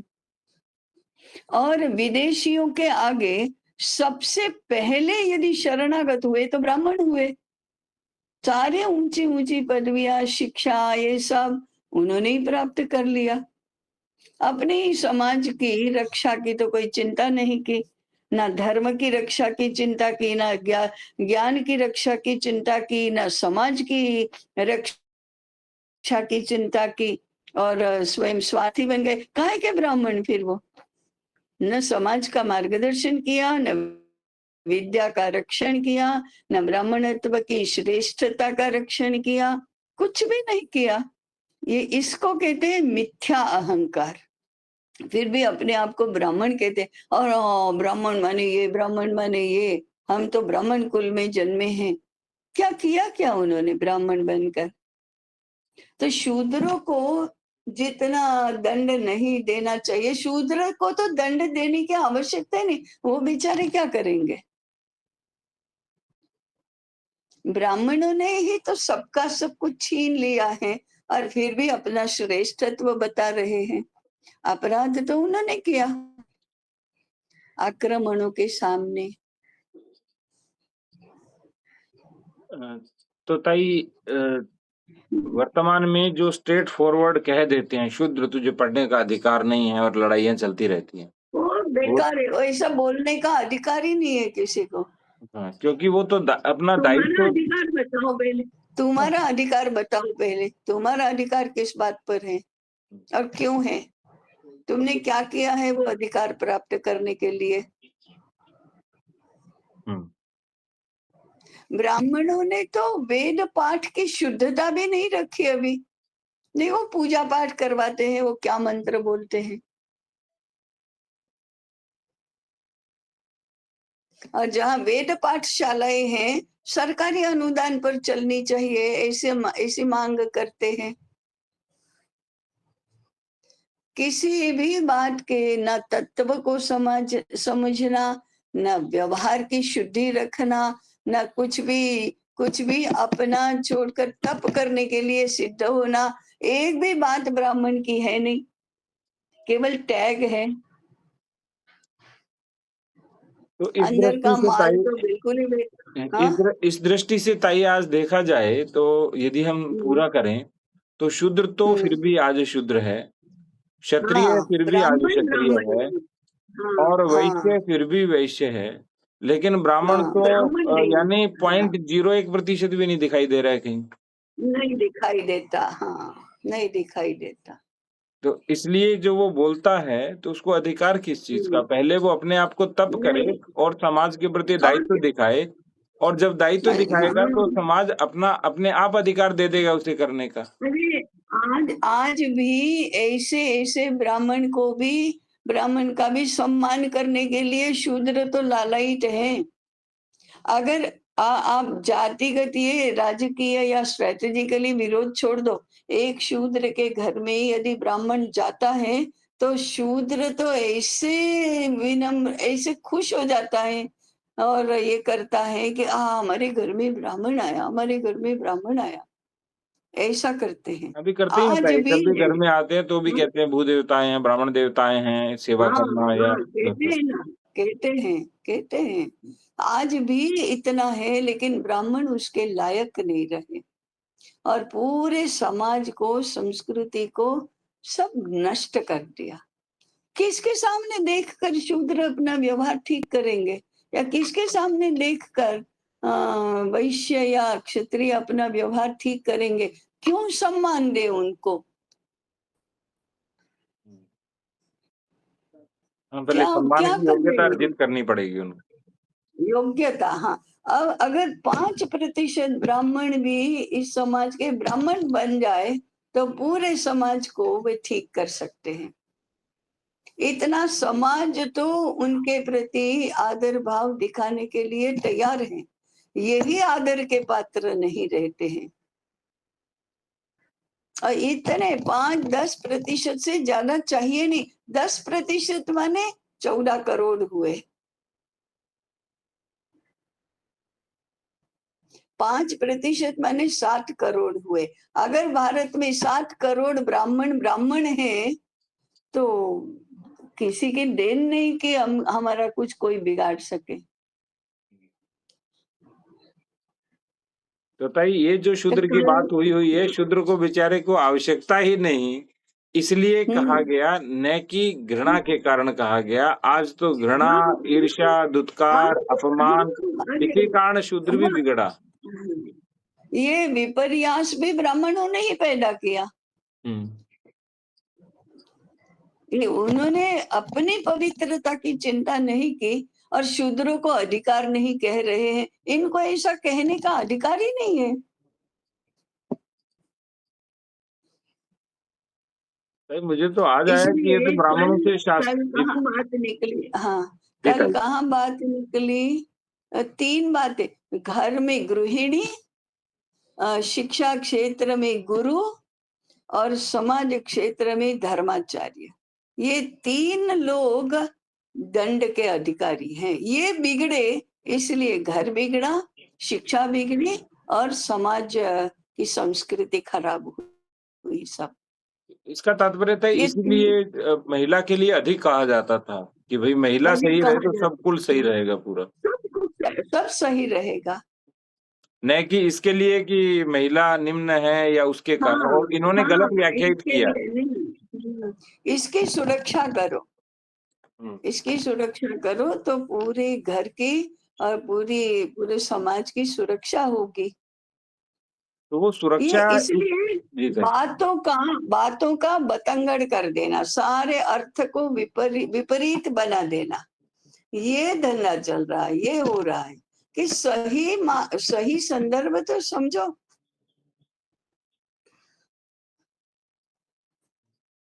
तो उल्टा उल्टा करके सारी मूल बातों को समझना और उसी के ऊपर फिर ये धागड़ धींगा चल रहा है, वाद विवाद, विरोध।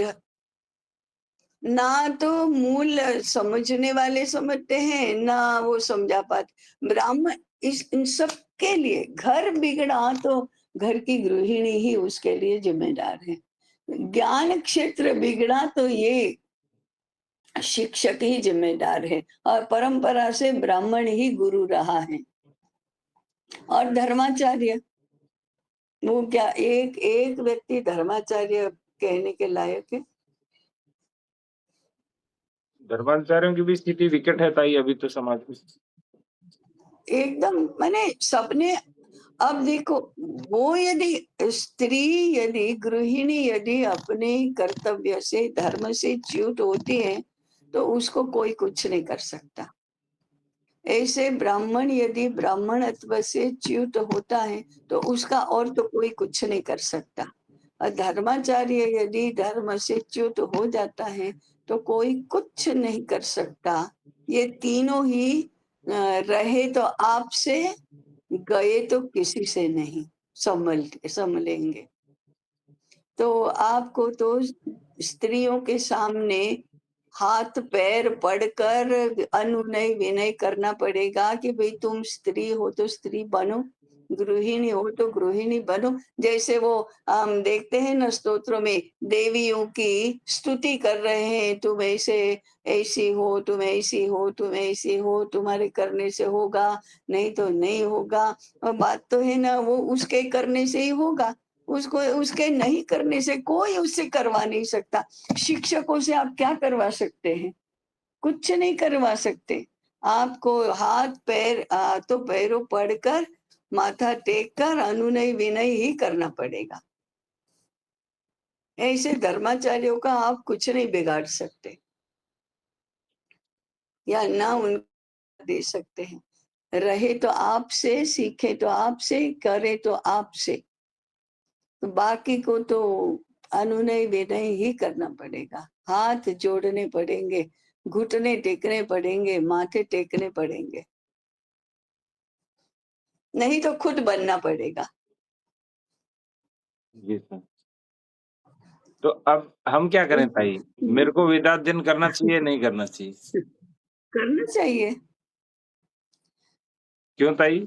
वेदाध्ययन करने के लिए उसके अनुरूप आचार बनाओ।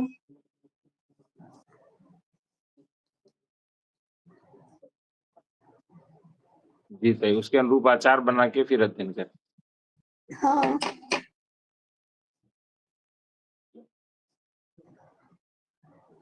इसलिए आज तो वेदाध्ययन का अधिकार वर्ण के आधार पर नहीं, परंतु आचरण और वृत्ति के योग्यता के आधार पर करना होगा। प्रयोजन क्या है तुम्हारा वेदाध्ययन का, इसके आधार पर तय करना होगा। आपको वेदाध्ययन करके चतुर्वेदी बनकर कि कहीं वाइस चांसलर बनना है क्या? तो नहीं करना। धर्माचार्य बनकर क्या बड़ा मठ स्थापित करके मठाधीश बनना है क्या? तो नहीं करना। हमने एक सुना था किस्सा कि जर्मनी में कहते हैं ना कि संस्कृत का अध्ययन बहुत होता है, वेदों का अध्ययन होता है। तो ऐसे एक यूनिवर्सिटी ने अपने कॉन्वोकेशन के लिए भारत से एक पंडित को बुलाया। वो था चतुर्वेदी। तो इनका तो ऐसा ही विश्वास था कि चतुर्वेदी माने चारों वेदों के ज्ञाता और ऐसे होंगे। तो उन्होंने बुलाया इनको, चतुर्वेदी को। तो फ्लाइट में उतरने पर उनका स्वागत करने के लिए सारे कुलपति, आचार्य और छात्र ब्राह्मणों की वेशभूषा, पंडित की वेशभूषा में आए थे। ऐसा मंत्रोच्चारण और ऐसे पत्र पुष्प फल आदि सब लेकर वो हवाई जहाज के नीचे सीढ़ियों के आगे ऐसे पंक्तिबद्ध होकर खड़े रहे और वेद मंत्रों का उच्चारण। और ये उतरे तो सूट बूट में, ये चतुर्वेदी और अंग्रेजी अंग्रेजी शिष्टाचार, अंग्रेजी भाषा। वो वहां के लोगों ने उनको एयरपोर्ट से बाहर ही नहीं ले गए, जाओ तुम वापस, तुम्हारे जैसे चतुर्वेदी नहीं चाहिए। उन्होंने चतुर्वेदी माने चार वेदों के ज्ञाता और चार वेदों पर अधिकार रखने वाले ऐसे मान लिया था। और ये चतुर्वेदी अंग्रेज चतुर्वेदी थे।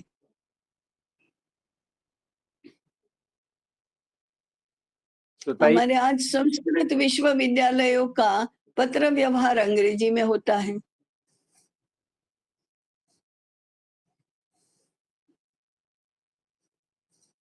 ऐसा है। तो ताई हमारे यहाँ सबसे पहले आचार माना गया, वृत्ति मानी गई, और आचार और वृत्ति है तब आप उस वर्ण के अधिकारी हैं, नहीं तो आपको उस वर्ण से तो हम च्युत नहीं कर सकते, लेकिन उस वर्ण की व्यवस्था जो पूजा पाठ कर्म कांड उससे च्युत कर देंगे। अब आपको जो करना वो कर्म करो। हाँ तो अरे वो तो करने के लिए तैयार है, कारकुनी करने के लिए तैयार है और व्यापार करने के लिए तैयार है। जूतों की कंपनी में अकाउंटेंट और मैनेजर बनने के लिए तैयार है। आप क्या करेंगे? आप उनको इससे तो नहीं ये कर सकते। तो फिर सरकार ने व्यवस्था बनाई सेक्युलर कि शूद्रों को पुजारी करके नियुक्त कर दिया। तो आपका अधिकार तो नहीं रहा। आप बैठे बैठे चिल्लाओ, इतना ही हाथ में रहा, हाय हाय करो, हमारे तो पूजा भी अब शूद्र कर रहे, क्या धर्म की क्या हो रहा है, क्या हो रहा है। अरे तुम इसके लिए जिम्मेदार हो। तो अस्त व्यस्त तो हो ही गया है सब। ब्राह्मणों को भी पदच्युत कर दिया, उनके व्यवसाय शूद्र करने लगे, शूद्रों के व्यवसाय पहले ब्राह्मण करने लगे। तो हमने वर्ण व्यवस्था नाम से कुछ रखा ही नहीं है आज। केवल वो संस्कार रहे हैं कि हम ब्राह्मण और हम शूद्र। अब शूद्र रिएक्टिव है, तथाकथित शूद्र जो है वो तो रिएक्टिव हो गए हैं। ना हमारी शूद्र की परिभाषा ठीक है। तो एक अंग्रेजी भाषा की शब्दावली बीच में घुस गई है, और वर्ण और जाति का की परिभाषा और संदर्भ और कुछ भी स्पष्ट न करते हुए झगड़े ही झगड़े चल रहे हैं। तो ताई हमारे यहाँ तो और वो जी ताई, नहीं बोलो। हमारे यहाँ तो शूद्र हेय था ही नहीं, क्योंकि ब्राह्मण ही पूजा करवाता था उसकी। हाँ, हाँ। तो कैसे हेय था? तो हेय कैसे कह सकते हैं फिर? नहीं लेकिन था। ब्राह्मण अरे ही हेय ब्रिटिश कहते हैं फिर। आ गए ना, ब्रिटिश बीच में आ गए। और हुँ। ब्रिटिशों ने सभी इसमें मानस मानस बदल दिया, बुद्धि विभ्रम निर्माण कर दिया। जो था नहीं वो था करके स्थापित कर दिया, जो नहीं था वो है करके स्थापित कर दिया। इसी को बुद्धि विभ्रम कहते हैं। जो नहीं है वो है ऐसा लगता है, और इसका समर्थन होता है। विपरीत बातों का समर्थन करना, समर्थनीय बातों को छोड़ देना, हेय मानना, जहाँ रक्षण करना चाहिए वहां करना नहीं, वो रक्षण करने योग्य है ऐसा मानना नहीं, घर की कुल की स्त्रियां रक्षण करने योग्य हैं ऐसा न तो पुरुषों को लगता है न स्त्रियों को लगता है। रक्षण के नाम पर गुलामी लगती है, बंधन लगते हैं। ये बुद्धि विभ्रम है। तो मामला सारा उलझ गया।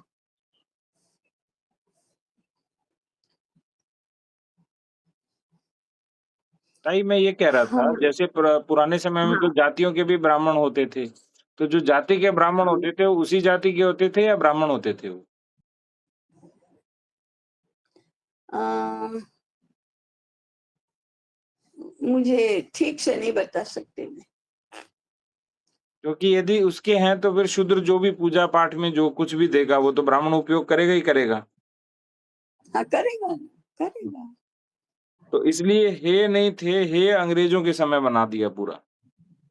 हेय देखो, अंग्रेज भी क्यों स्थापित कर सके हेय करके? ब्राह्मणों की मति विभ्रम कर दिया इसलिए ना। नहीं तो ब्राह्मण उठकर खड़े नहीं हो जाते कि नहीं नहीं शूद्र है या नहीं है। अंग्रेजों से तो ज्यादा अधिकार कहने का ब्राह्मणों को था, क्योंकि समाज ब्राह्मणों के वचनों को मानता था। तो ब्राह्मण कह देते कि नहीं शूद्र है या नहीं है। तो ब्रिटिश क्या करते? ब्राह्मणों ने शरणागति स्वीकार कर ली ना। और ये फिर बुद्धि विभ्रम तो पहले से था ताई, तो कुछ-कुछ था। मुगल काल में हाँ, अधिक हुआ और और अंग्रेजों ने इसे हाँ, भुना करके पूरा कर दिया बुद्धि विभ्रम।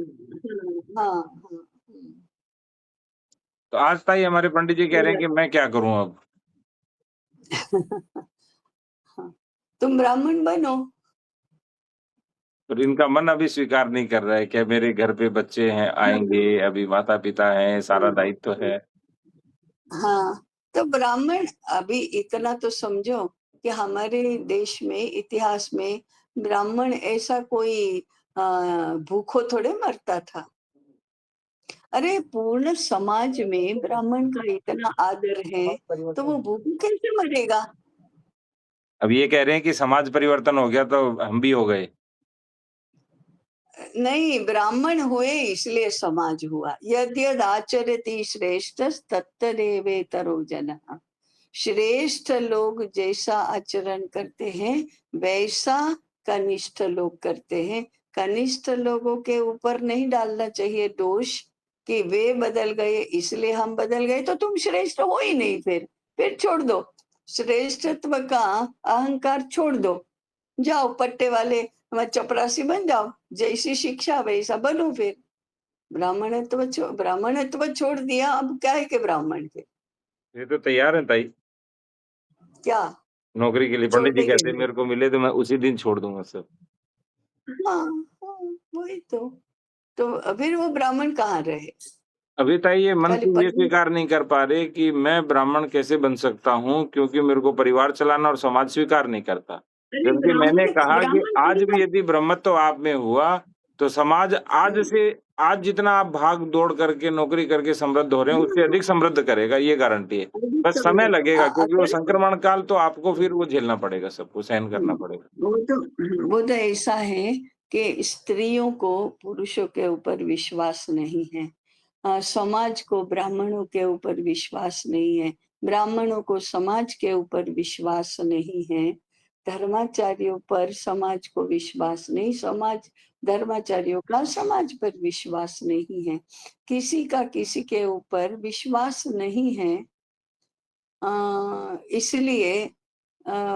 इसलिए साहस नहीं है।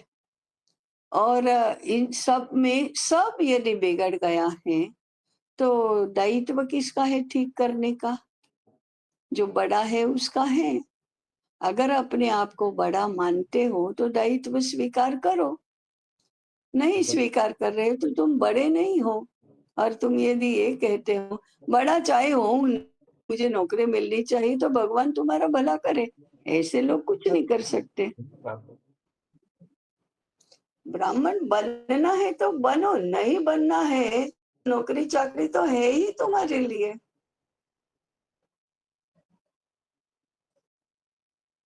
तो जो अपने आप से जो मैं ब्राह्मण हूँ, ब्राह्मण रहूंगा, ब्राह्मण बनूंगा और ज्ञान क्षेत्र को, धर्म के क्षेत्र को, संस्कारों के क्षेत्र को परिष्कृत करूंगा, ऐसा जो अपने से कहता है वो ही कर सकता है। ये मार मार कर थोड़ी किसी को ब्राह्मण बनाया जा सकता है। प्रणाम ताई। हाँ, अनुनय विनय करके लोग ब्राह्मणत्व को जागृत कर सकते हैं कि आप ब्राह्मण हैं, आप ही कर सकते हैं, आप करो तो होगा, नहीं तो नहीं होगा। जैसे शिक्षकों को हाथ पैर ही जोड़ना पड़ता है कि तुम पढ़ाना तय करोगे तो ही पढ़ा सकोगे, कायदे कानून से या डांट डपट से तो ये कुछ भी होने वाला नहीं है। तुम तय करोगे तो होगा, नहीं तो नहीं होगा। ताई तो मैं तो अनुनय विनय कर रहा हूँ, पंडित जी मान नहीं रहे हैं। आप नहीं कर रहे हैं अनुनय विनय। ताई मैं बहुत करता हूँ अनुनय विनय, इनसे पूछिए। नहीं, आप उनके सामने डीएम हैं, आप सामान्य प्रजा नहीं है अनुनय विनय करने वाले। और मैंने डीएम अनुनय विनय कैसे करता है वैसे कर रहे हैं। पंडित जी इस बात को स्वीकार कर रहे हैं, बस बाकी को स्वीकार नहीं। प्रणाम ताई। हाँ जी, कहिए पंडित जी। ताई मैं मतलब मेरा प्रश्न ये था कि जैसे ना आप आपकी बात उचित है कि अब ब्राह्मणों को में परिवर्तन करना चाहिए, पर आज का ना जो समाज है वो इतना परिवर्तन हो चुका है कि आज हम अगर ब्राह्मण शिक्षावृत्ति मतलब भिक्षावृत्ति में पालन पोषण करने की या चलने की भी सोचें तो आज के समाज में वो कैसे करेंगे? भूखो मरो ना फिर। ऋषि क्या करते थे? अपनी पवित्रता, ज्ञान की पवित्रता, सिद्धांत की पवित्रता और सर्वोपरिता स्थापित करने के लिए भूखों मर गए तो भले मर गए, लेकिन हम ये नहीं करेंगे। इतना तो करता ही था। सुदामा ने अयाचक व्रत रखा ही था, तो तप करने की तो तैयारी नहीं है। नहीं नहीं, तुम हमको सारा मानोगे, आदर दोगे, मेरी रक्षा करोगे, मेरी सेवा करोगे, तभी मैं तप करूंगा। इसको तप थोड़े कहते हैं। तप करो। हाँ, कुछ भी तप करने की तो किसकी तैयारी नहीं है, फिर काहे के ब्राह्मण? नहीं, बाकी सब लोग ठीक हो जाएंगे तो मैं ठीक होऊंगा होऊंगा ये कहने वाले शूद्र होते हैं, ब्राह्मण नहीं। शूद्र तपश्चर्या नहीं कर सकता। शूद्र में इतनी शक्ति नहीं होती है। जिसमें शक्ति नहीं होती है उसी को शूद्र कहते हैं। शूद्र नहीं कर सकता, नहीं। जिसमें तपश्चर्या करने की शक्ति ही नहीं है, मजदूरी करने की शक्ति है, परिश्रम करने की शक्ति तो है, वो शूद्र है।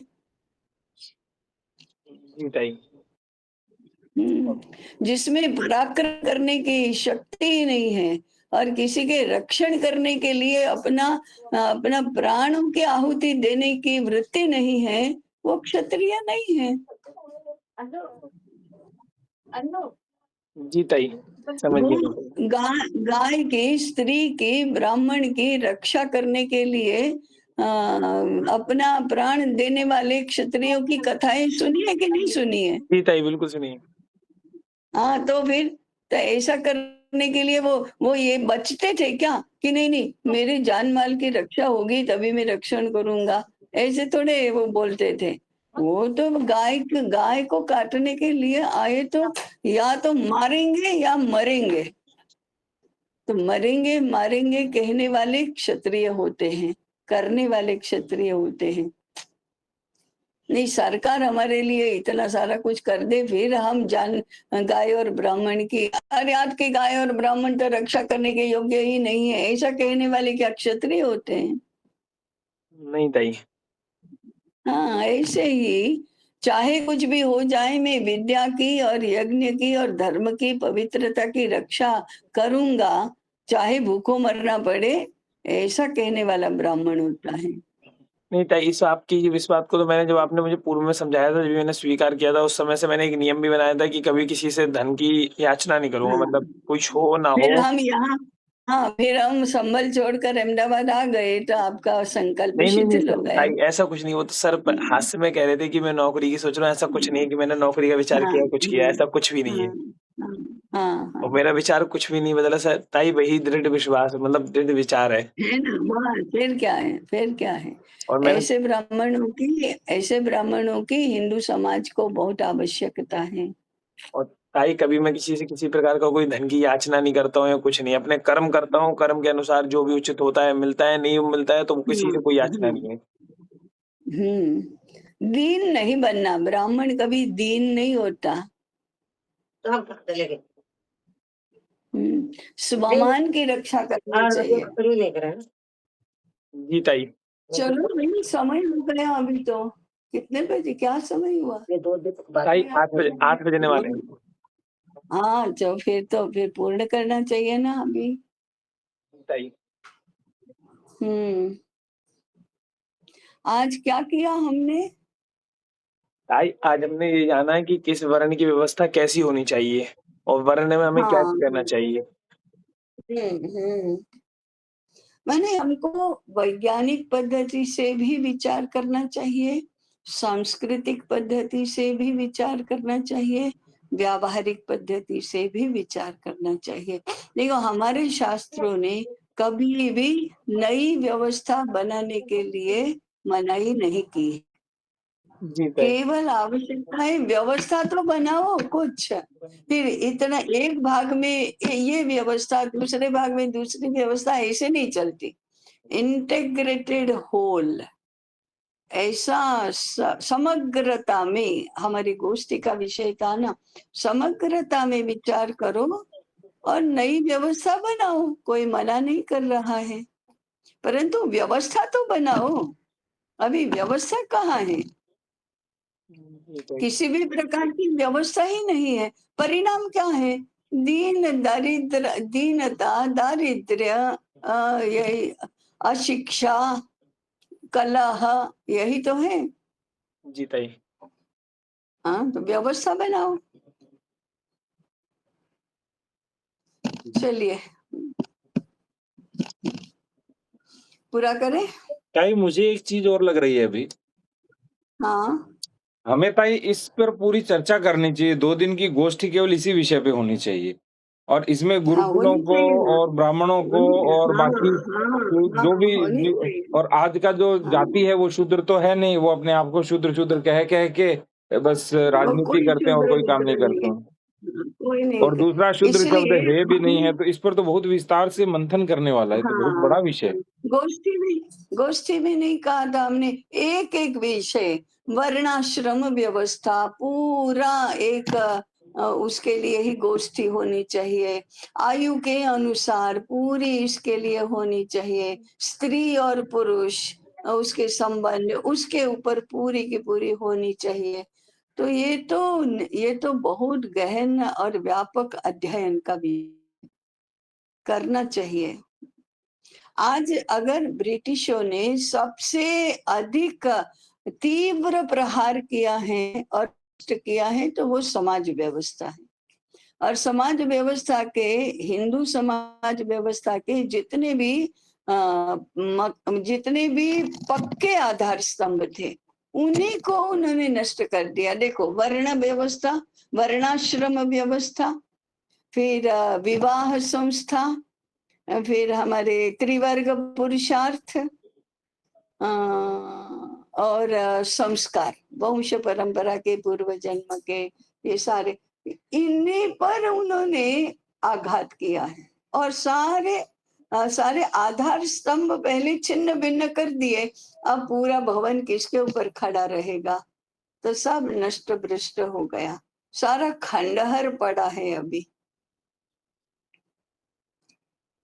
जाति व्यवस्था, वर्ण व्यवस्था, विवाह व्यवस्था, 16 संस्कारों की व्यवस्था, विद्याध्ययन की व्यवस्था, व्यवसायों की व्यवस्था, सब कुछ नष्ट कर दिया। और नष्ट कर दिया मैंने उलझा दिया, सब कुछ उलझा दिया। चलो ठीक है। ताई, मुझे आज पहली बार समझ आई गहराई इसकी, और सबसे बड़ी हाँ। बात, अविश्वास का संकट कहाँ उत्पन्न हुआ हम्म। ये पता चला। बाकी हम अविश्वास की बात कर रहे थे, वो बहुत हाँ सही नहीं थी, हाँ। ऊपरी ऊपरी कर रहे थे। और इसी तरह से यूरोपियन ने हमारी शिक्षा व्यवस्था को नष्ट किया। नष्ट किया। ये भी एक तरह से शिक्षा व्यवस्था तो हमने बोल दिया ठीक है नष्ट किया, लेकिन शिक्षा व्यवस्था में क्या नष्ट किया, वो क्या हमारे ये नष्ट किया? मूलाधार नष्ट किए सबसे पहले। हाँ ये आज तक मैंने हाँ नहीं सुना था। हाँ। देखो, हमारी समाज व्यवस्था, आप समाज शास्त्र का तीसरी कक्षा की पुस्तक लो या एमए की पुस्तक लो, एक भी स्थान पर हमारी समाज व्यवस्था की एक भी बात थोड़ी भी अच्छी है ऐसा नहीं मिलेगा आपको कहीं पर भी। हमारी जाति व्यवस्था खराब, वर्ण व्यवस्था खराब, हमारे यहाँ सती प्रथा थी, हमारे यहाँ पॉलीगेमी थी, बहुपत्नीत्व था, हमारे यहाँ बाल विवाह था, हमारे यहाँ विधवा विवाह को बंदी थी, हमारे यहाँ शिक्षा नहीं थी, हमारे यहाँ ब्राह्मणों के लिए शिक्षा रिजर्व थी, बाकी किसी को शिक्षा का अधिकार नहीं था। हम अंधश्रद्धावान थे, हम अशिक्षित थे। एक बात भी आपको समाज व्यवस्था के लिए अच्छी नहीं दिखेगी। और हमारे मन में प्रश्न ही नहीं निर्माण होता कि यार वेद काल से आज तक 10,000 वर्षों से तो फिर हम ऐसे समृद्ध और सुसंस्कृत रहे कैसे? जबकि यूरोप के लोगों को न तो खाने को मिलता था, न उनको कोई संस्कार थे, न संस्कृति थी, और आपस में युद्ध ही तो करते थे। और पूरी दुनिया में गए तो कहर ढाने के लिए ही गए, और हम गए तो संस्कार देने के लिए गए। इतना विचार नहीं आता। तो हमारी समाज व्यवस्था इतनी पक्की होगी तभी तो ये ऐसा उत्कर्ष हुआ, नहीं तो होगा कैसे? तो हम भी साथ में गालियां ही देने लगे। हाँ हाँ, चाइल्ड मैरिज ये तो दूषण है, पॉलीगेमी दूषण है, या स्त्रियों के अधिकारों की रक्षा नहीं होती है, यहाँ तो स्त्रियों का शोषण, बच्चों का शोषण, शूद्रों का शोषण। ये हमारी पाठ्य पुस्तकों में विगत 10 पीढ़ियों से यही लिखा जाता रहा, यही हम पढ़ते रहे, यही पढ़ाते रहे, अब यही मानते हैं। और सारी व्यवस्था गैर व्यवस्था हो गई, सब अस्त व्यस्त छिन्न भिन्न व्यवस्थाओं में चलता है। कौन सी व्यवस्था निर्माण की है हमने? वर्ण व्यवस्था तो तोड़ दी, अब कौन सी व्यवस्था निर्माण की? विवाह संस्था के लिए जो स्मृतियों ने नियम बनाए वो सब छोड़ दिए, कौन सी व्यवस्था बनाई? उससे बेहतर बनाते तब तो ठीक है, समझ में आता। बेहतर तो बना ही नहीं, एक भी व्यवस्था ही नहीं है, अराजक है। जैसे वो कबोकिज्म का स्वैराचार होता है ना, ऐसे ये भी स्वैर आचार है सब। जो जिसको जो मर्जी व्यवसाय करेगा, जो मर्जी खान पान करेगा, जो मर्जी पढ़ेगा, जो मर्जी इलेक्शन में खड़ा हो जाएगा, जो मर्जी पार्टियां तैयार होंगी, सब जो ये स्वैराचार नहीं तो क्या है? तो स्वैराचार के आधार पर कोई व्यवस्था थोड़े बनती है।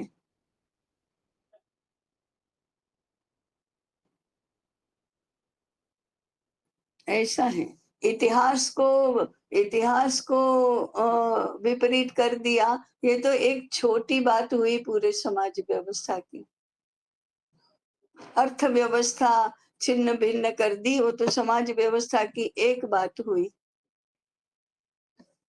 परंतु पूरी समाज व्यवस्था ही इन्होंने मूल से उखाड़ दिया सब, और सब टुकड़े टुकड़े टुकड़े करके बिखेर दिया। और उस खंडहर में से अब व्यवस्था बना रहे कानून के आधार पर। अब कानून को कुछ भी समझता है, ऐसे लोग कानून बनाते रहे। आईपीसी तो 1860 में ब्रिटिश लाए ना, तो उनको क्या समझा इस समाज व्यवस्था में? उनको समझता तो कुछ भी नहीं था, तो उन्होंने अपनी बुद्धि से बना दिए नए कानून, इंडियन पिनल कोड बना दिया। अब उसको हम बीएनएस लाएंगे तो भी क्या है, उसमें क्या परिवर्तन? बेसिक कोई फंडामेंटल परिवर्तन थोड़े कर रहे हैं, क्योंकि उसकी शिक्षा के माध्यम से तो बुद्धि आनी चाहिए और पहचान आनी चाहिए, हमारे स्वभाव स्वयं बोध होना चाहिए। वो तो आने की संभावना नहीं।